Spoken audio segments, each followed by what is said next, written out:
श्री गणेशाय नमः. श्री स्वामी समर्थ.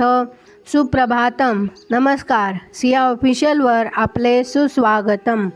योगेशं सच्चिदानंदं वासुदेवं व्रजप्रियं धर्मसंस्थापकं वीरं कृष्णं वंदे जगद्गुरुं. आज आपण महाभारतातल्या पहिल्या खंडातल्या आदिपर्वातले चैत्र रथपर्व पुढे वाचूया आणि त्या पर्वातले सूर्यकन्या तपतीचे उपाख्यान आपण पुढे वाचायला सुरुवात करूया. वैशंपायन म्हणाले, अतिशय असह्य मदनाग्नीने तप्त झालेला तो संवरण त्या अल्लड कमनीय कन्येला म्हणाला, हे चारुहासिनी लावण्य लतिके, तू कोण बरे आहेस? कुणाची कन्या आहेस? इथे कशासाठी उभी आहेस? आणि या निर्जन अरण्यात तू एकटीच कशी हिंडत आहेस? तुझे सौंदर्य दृष्ट लागण्यासारखे नितळ आणि मोहक आहे. अनेक अलंकारांनी तू नटलेली आहेस. खरे म्हणजे तुझ्या अप्रतिम सौंदर्यामुळे या अलंकारांनाच अलौकिक शोभा प्राप्त झाली आहे. तू देवता आहेस की असुर कन्या आहेस, की यक्षिणी आहेस की राक्षसी आहेस, की नागकन्या आहेस का गंधर्व कन्या आहेस, की मानव स्त्री आहेस? तू आहेस तरी कोण? मी आजवर ज्या कोणी सौंदर्यशालिनी ललना प्रत्यक्ष पाहिल्या अथवा ज्यांची कीर्ती मी ऐकली आहे त्यांच्यापैकी कोणाशीही हे मोहिनी तुझी तुलना करता येणे शक्य नाही. हे सुवदने, नीलकमलाच्या पाकळ्यांप्रमाणे मोहक असलेले आणि चंद्रापेक्षाही मनोहर असलेले तुझे मुख पाहता क्षणीच मदनाने मला विव्हल करून सोडले आहे. संवरण राजा तिला उद्देशून येणेप्रमाणे बोलला, पण त्या निर्जन अरण्यात मदन संतप्त झालेल्या त्या संवरणाला त्या कन्येने काहीच उत्तर दिले नाही.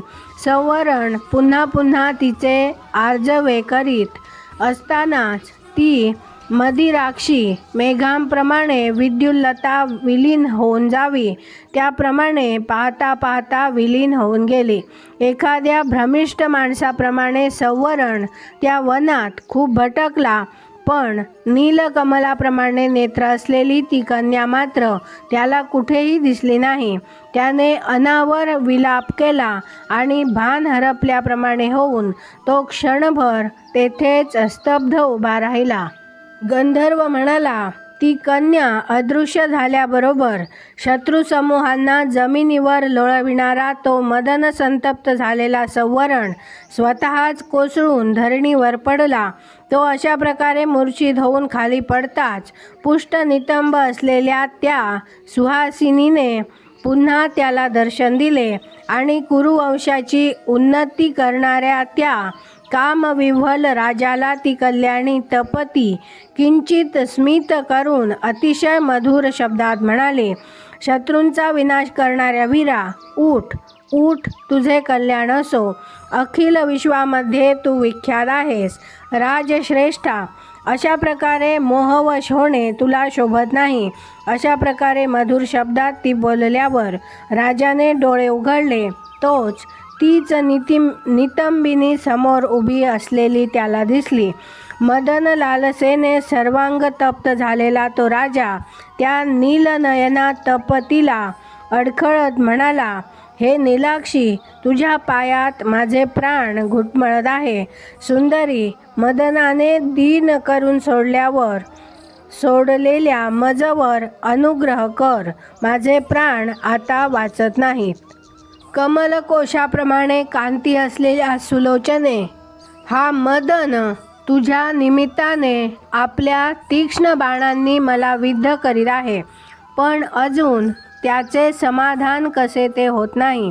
ज्यावेळी माझा कोणीही पाठीराखा नाही अशाच बिकट वेळी मदनरूपी महासर्पाने मला दंश केला आहे. हे नितंबिनी चारुवदने, माझा स्वीकार कर. किन्नरांच्या कलमधुर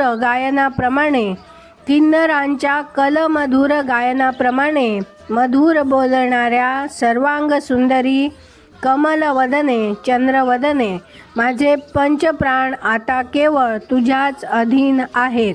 लज्जावती, तुझ्या वाचून जगणे मला सर्वस्वी अशक्य आहे. कमललोचने, हा मदन मला सतत विद्ध करीत आहे. म्हणून हे विशाल नयने अंगने, माझ्यावर कृपा कर. नीलनयने, या तुझ्या कनिष्ठ भक्ताचा अवहेर करू नकोस. सौंदर्यशालिनी, मजवर प्रेमाची वृष्टी कर आणि मला वाचव. तुला पाहता क्षणीच माझे मन तुझ्यावर जडले आहे आणि ते कमालीचे अस्वस्थ झाले आहे. कल्याणी, तुझ्याकडे बघितल्यावर अन्य कोणत्याही स्त्रीकडे पाहणे मला कधीच आवडणार नाही. लावण्य लतिके, मी तुझ्या अधीन आहे. मजवर दया कर आणि या तुझ्या भक्तावर अनुग्रह कर. विशाल लोचने, लावण्य लतिके ललने, तू दृष्टीस पडल्यापासून मन्मथ आपल्या बाणांनी मला प्रच्छन्नपणे विद्ध करीत आहे. कमलाक्षी, मदननलाने उत्पन्न झालेला दाह प्रतिसंगमाच्या जलाचे सिंचन करून शांत कर. अभेद्य धनुष्य आणि तीक्ष्ण बाण असलेल्या आणि तुझे दर्शन झाल्या क्षणापासून आपला प्रभाव दाखविण्यास सुरुवात करून दुस्सह शरांनी विद्ध करणाऱ्या कुसुमायुधाला हे कल्याणी आपले प्रेम अर्पण कर. शांत कर आणि हे मत्तलोचने, गंधर्व विवाह करून तू माझी हो.